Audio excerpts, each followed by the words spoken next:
Next question में हमसे पूछा गया है कि नेक्स्ट क्वेश्चन में हमसे बोल रहा है कि the correct order in the decrease of bond angle is, हमें बताना है कि correct order decrease of bond angle बताना है।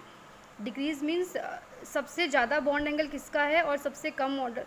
डिक्रीज मीन्स हाई, कोई भी चीज़ जो डिक्रीज होती है तो वो कैसे डिक्रीज होती है, हाई टू लो की तरफ जाती है। डिक्रीज मतलब सबसे ज़्यादा बॉन्ड एंगल किसका है और सबसे कम बॉन्ड एंगल किसका है।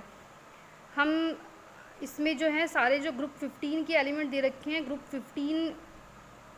15 जैसे हम अगर एग्जांपल लेते हैं नाइट्रोजन का, ग्रुप 15 के केस में हमारे पास में 5 वैलेंस इलेक्ट्रॉन होते हैं। अगर हम इसको देखते हैं 7 1s2 2s2 2p3 3 + 2 5 valence electron हो जाएंगे। Down the group nitrogen phosphorus arsenic, nitrogen phosphorus arsenic antimony, down the group जब हम जाते हैं साइज़ जो होता है वो इंक्रीज़ होता है। साइज़ क्यों इंक्रीज़ होता है, क्योंकि जब हम ये जैसे हमारा न्यूक्लियस है, अगर ये हमारा न्यूक्लियस है तो हमारी जो शेल्स होती हैं, हमारी शेल्स जो हैं वो इंक्रीज़ होती रहती हैं। तो न्यूक्लियस से इलेक्ट्रॉन का डिस्टेंस जो है वो जैसे जैसे हम डाउन द ग्रुप जाते हैं शेल्स जो है वो इंक्रीज़ होती रहती हैं, जैसे N1 N2 N3। तो न्यूक्लियस का इसका डिस्टेंस जो है वो इंक्रीज़ होता जाएगा। नाइट्रोजन के केस में ये डिस्टेंस रहेगा, फॉस्फोरस के केस में ये रहेगा, आर्सेनिक के केस में ये रहेगा और एंटीमनी के केस में और जाएगा। यानी कि साइज़ जो है वो इंक्रीज़ होता जाएगा। साइज़ इंक्रीज़ होता जाएगा तो क्या हो जाएगा, बॉन्ड एंगल जो है वो डायरेक्टली प्रोपोर्शनल होता है साइज़ के। बॉन्ड एंगल जो है वो डायरेक्टली प्रोपोर्शनल होता है साइज़ के। जैसे जैसे हमारा साइज़ इंक्रीज़ होगा बॉन्ड एंगल भी इंक्रीज़ होगा।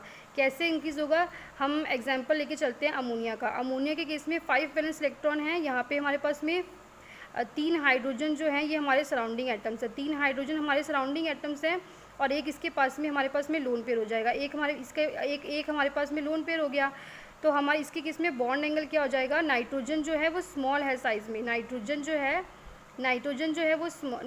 है ये स्मॉल है साइज़ में, फॉस्फोरस बिग है, आर्सेनिक बिग है।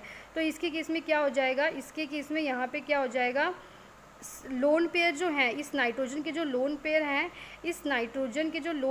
ये इस नाइट्रोजन के पास में ही रहेंगे क्योंकि इसका स्मॉल साइज़ है। तो लोन पेयर जो है वो नाइट्रोजन के पास में ही कंसनट्रेटेड रहेंगे। They are not far away, जो ये लोन पेयर्स हैं ये दूर नहीं है। They are more concentrated on the central metal atom जो कि यहाँ पे नाइट्रोजन है। तो लोन पेयर और बॉन्ड पेयर का इंटरेक्शन जो हो जा, मैक्सिमम इंटरेक्शन हो जाएगा बिटवीन लोन पेयर और बॉन्ड पेयर। लोन पेयर के और बॉन्ड पेयर के केस में जो है मैक्सिमम इंटरेक्शन हो जाएगा। तो मैक्सिमम इंटरेक्शन हो जाएगा तो ये जो बॉन्ड एंगल है ये कम हो जाएगा।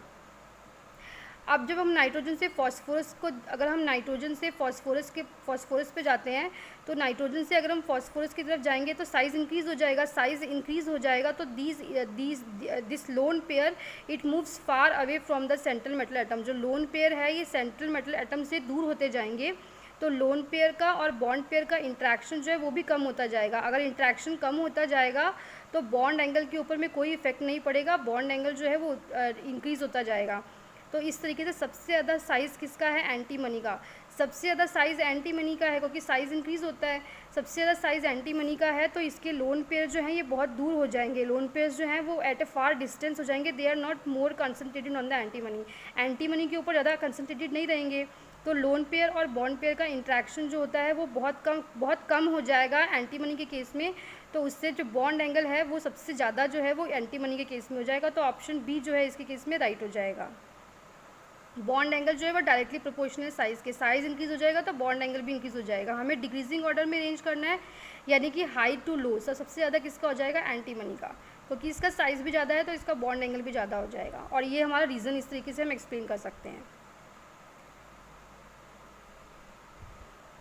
उसके बाद में नेक्स्ट क्वेश्चन में पूछा है the ions which are arranged in correct order of increasing radii are. हमें बताना है इन 4 ऑप्शन में से कौन से ऑप्शन के अंदर आयंस जो हैं वो इंक्रीजिंग रेडियाई में अरेंज किए गए हैं। इंक्रीजिंग मीन्स हमें बताना है इंक्रीज़ का मतलब होता है लो टू हाई, किसका कम है किसका ज़्यादा है। अगर हम बात करते हैं रेडियस की, अलोंग द पीरियड जो है साइज़ डिक्रीज़ होता है, साइज़ डिक्रीज़ हो जाएगा तो यानी कि रेडियस एटॉमिक रेडियाई और आयनिक रेडियाई भी डिक्रीज़ हो जाएगा।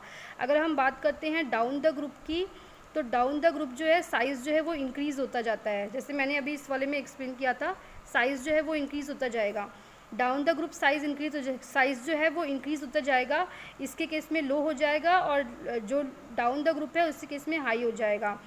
अभी इन सब ऑप्शंस में जो है कटायन और अनायन मिक्स करके दे रखी हैं, तो इस क्वेश्चन को अगर हमें ईजी फाइंड आउट करना है, लेस टाइम में अगर हमें फाइंड करना है, अगर हमें लेस टाइम में अपना आंसर निकालना है, अगर हमें लेस टाइम में अपना आंसर निकालना है तो हम क्या करेंगे, हम उस ऑप्शन को लेके चलेंगे, उस ऑप्शन को हम कंसीडर करेंगे, हम उस ऑप्शन को कंसीडर करेंगे जिसमें आइदर तो सारे कटायन दे रखे हैं, आइदर सारे कटायन दे रखे हैं, और जो हैं उसमें सारे के सारे जो हैं एनायन दे रखे हैं। हम उस ऑप्शन को कंसीडर करके चलेंगे।